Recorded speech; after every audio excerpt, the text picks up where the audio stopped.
18 oktyabr tarixində müstəqilliyi bərpa etmiş Azərbaycan dövlətinin 1993-cü ildə 3 oktyabırda Ulu Öndər Heydər Əliyevin hakimiyyətə gəlişindən sonra bərpa elədiyi dövlət qulluğu sistemi.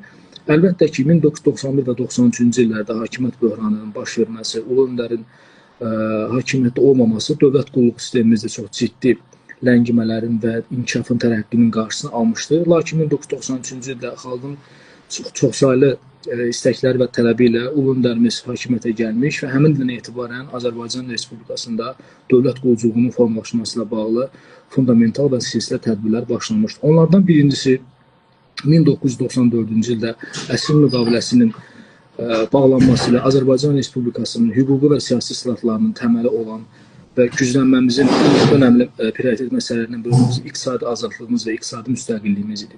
İkinci bir məsələ 1995-ci ilin 12 noyabr tarixində qəbul olunmuş müstəqil Azərbaycan Respublikasının ilk konstitusiyasıdır ki, həmin bu konstitusiyanın 55-ci maddəsində vətəndaşların dövlət orqanlarında dövlət qulluq funksiyalarını icra etməsini və dövlət qulluğuna qəbulun müvafiq şərtləri göstərilmişdir.